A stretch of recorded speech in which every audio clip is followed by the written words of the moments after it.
अस्सलामु अलैकुम रहमतुल्लाहि व बरकातुहू। My name is doctor Zainab Roop and I am physiotherapist. आज जो मेरा आपके साथ लेक्चर है वो है सूरतुल मुमिनून की आयत नंबर 93 से लेकर आयत नंबर 104 तक। आज का लेक्चर बहुत ही खूबसूरत है। आज के लेक्चर में हम मौत के मतलब खूबसूरत के अलावा हैबत ना खूबसूरत इसलिए कि इसमें हम चीज़ें सीखेंगे। तो मौत के बाद हैबतनाक मनाजिर पढ़ेंगे, मौत के बाद फरिश्तों के हमारे लिए सवालात पढ़ेंगे, मौत के बाद हमारे लिए क्या क्या चीज़ें हमारे लिए आसानियाँ क्रिएट करेंगी, आखिरत में हमारी क्या चीज़ मदद करेगी, आखिरत में कामयाब कैसे होना होगा, और अल्लाह के अज़ाब से पनाह मांगनी चाहिए और शैतान के वसवसों से पनाह मांगनी चाहिए। स्टार्ट करते हैं। नहमदुहु व नसल्ली अला रसूलिल करीम, अम्मा बाद, फ़अऊज़ु बिल्लाहि मिनश शैतानिर रजीम, बिस्मिल्लाहिर्रहमानिर्रहीम। रब्बि इश्रह ली सदरी व यस्सिर ली अमरी वहलुल उक़दतम मिन लिसानी यफ़क़हू क़ौली रब्बी ज़िदनी इल्मा। बिस्मिल्लाहिर्रहमानिर्रहीम। तो अल्लाह ताला फरमाते हैं इन्हें कि तुम, ये लोग कहते हैं ना कि अज़ाब हम पे आ तो वादा किए जाते हैं, तो ये वादा किए जाते हैं, तो ये कहते हैं कि दिखाए, तो अल्लाह ताला कहते हैं कि यहाँ अज़ाब का बात हो रही है कि ये लोग कहते हैं अज़ाब हम पे आता क्यों। तो अल्लाह ताला फरमाते हैं कि अनकरीब तुम्हें अज़ाब आ पकड़ेगा। और नबी करीम सल्लल्लाहु अलैहि वसल्लम को दुआ सिखाई जा रही है कि आप ये दुआ पढ़े कि अल्लाह मुझे इस जब ये अज़ाब आए तो मुझे ज़ालिमों में शामिल मत करना। ये दुआ का ये मतलब नहीं है कि नबी करीम सल्लल्लाहु अलैहि वसल्लम माज़अल्लाह मतलब गुनाहगार है या उन पे भी अज़ाब आना है। नहीं, माज़अल्लाह ऐसा कुछ नहीं। ये दुआ इसलिए है क्योंकि नबी करीम सल्लल्लाहु अलैहि वसल्लम हमारे लिए बाबरकत ज़ात है। और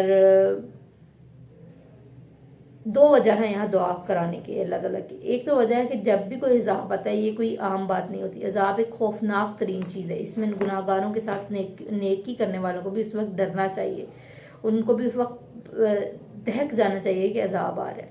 उसके अलावा दूसरा ये है कि जब कोई माशरे में बुराई फैली होती है ना, तो अल्लाह ताला ये नहीं कहते कि नेक वाले साइड पे होते हैं तो बुरों को अज़ाब देगा। जब बुरे लोग भी उस माशरे में होते हैं ना, तो अल्लाह ताला फिर उस वक्त उन पर भी अज़ाब ले आते हैं। तो यहाँ पे क्या नाम है, अल्लाह ताला कहते हैं इग्नोर करो इनको, जो लोग बुरे काम करते हैं। लेकिन अल्लाह ताला ने ये नहीं कहा कि इनसे कितना ताल्लुक कर दो, अच्छे तरीके से इग्नोर करना। इस्लाम बहुत ही खूबसूरत दीन है। कितना ताल्लुकी और लड़ाई झगड़ों से अल्लाह ताला दूर फरमाते हैं। और यहाँ लफ्ज़ हमज़ात का लफ्ज़ है, मतलब वसवसों से अल्लाह ताला के यहाँ लफ्ज़ यूज़ हुआ है कि कुल आउज़ु बिका रब्बी, कुल आउज़ु बिका रब्बी हमज़तुल शैतान, कि अल्लाह नहीं, शायद कुल रब्बी आउज़ु बिका हमज़तिश शयातीन या शैतान, ऐसा लफ्ज़ है, ऐसी आयत है कुछ। मतलब आप कुरान पाक में खोलेंगे तो प्रॉपर आपको ये आयत मिल जाएगी। आयत नंबर 95 है शायद ये। तो इस आयत में अल्लाह ताला फरमाते हैं कि कह दीजिए कि ए मेरे रब, मैं पनाह मांगता हूँ शैतान के वसवसों से।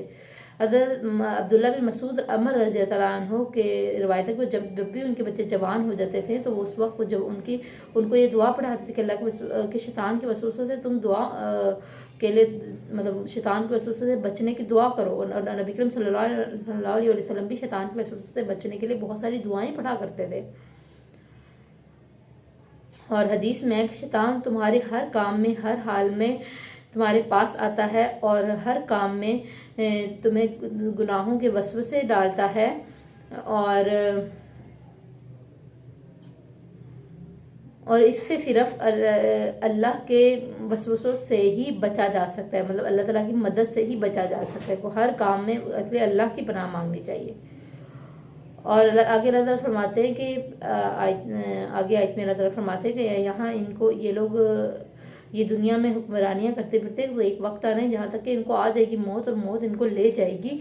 और यहाँ जमा का सीगा इसलिए यूज़ हुआ है क्योंकि अल्लाह ताला की हैबत की वजह से भी अर्जियून मतलब लुटा दिया जाए।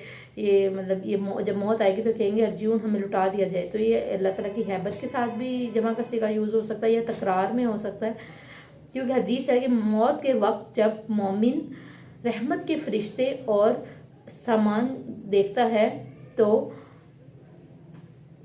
तो जब उससे पूछेंगे फरिश्ते कि क्या तुम दुनिया में वापस जाना चाहते हो, تو وہ کہیں گے نہیں سوائے شہید کے، کیونکہ وہ دوبارہ موت کا مزہ چکھنا چاہتا ہے، بہت اس کی مزے کی موت ہوتی ہے۔ اس کے علاوہ جب کافروں سے پوچھا جائے گا تو وہ کہیں گے ارجیون ارجیون ربی ارجیون ربی ارجیون ربی ارجیون، مطلب میں ہم واپس لوٹنا چاہتے ہیں۔ وہ فرشتوں کی خوف اور حیبت سے یہ کہیں گے۔ اور ربی ارجیون، رب سے مراد یہ بھی ہو سکتا ہے کہ رب سے مراد رب، اور ارجیون سے مراد فرشتے بھی ہو سکتے ہیں جو کہ واپس لے کے جائیں گے ان کو۔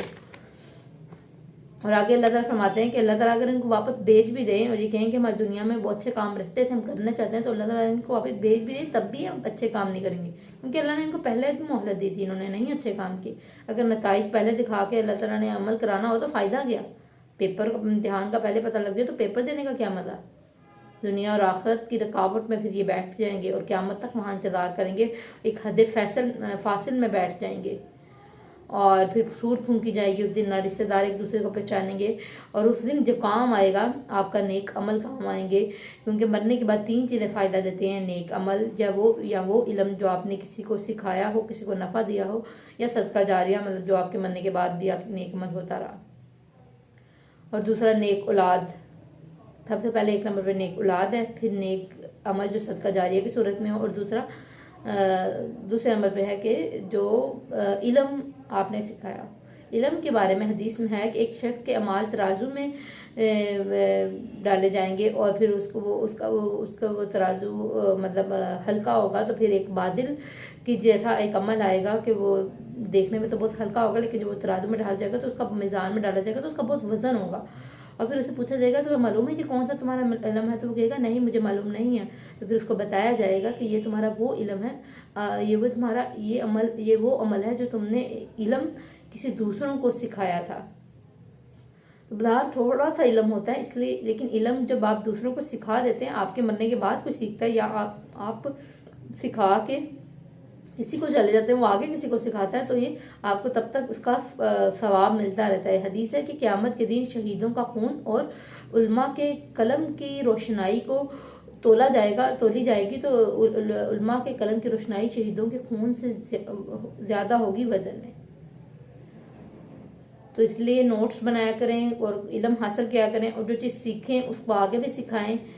دین کے علم کو سیکھنا اور سکھانا فرض ہے، اور اس کے علاوہ جو لوگ خسارہ پانے والے ہوں گے، جو نہیں عمل کریں گے، وہ جہنم میں جائیں گے، اور ان کے لیے کالہون کا لفظ یوز ہوا ہے کہ وہ وہاں منہ بگاڑنے والے ہوں گے، مطلب وہ ایسے۔ عبداللہ ابن مسعود سے روایت کی جاتی ہے، تو وہ ان سے پوچھا گیا تو انہوں نے کہا کہ اس سے مطلب ہے کہ عبداللہ ابن مسعود سے جب پوچھا گیا تو انہوں نے اس کی کالہون سے مطلب فرمایا کہ یہ وہ مطلب ہے کہ جیسے انہوں نے آگے سے کہا کہ کیا تم نے بنی ہوئی سیڑھی نہیں دیکھی، تو نعوذ باللہ شیطان اس وقت جہنم میں یہ چہرے ہوں گے۔ تو اللہ تعالیٰ سب پہ رحمت کرے اور دین پر عمل کرنے کی توفیق دے، اور برائیوں سے ہمیں بچا کے رکھے۔ جزاک اللہ۔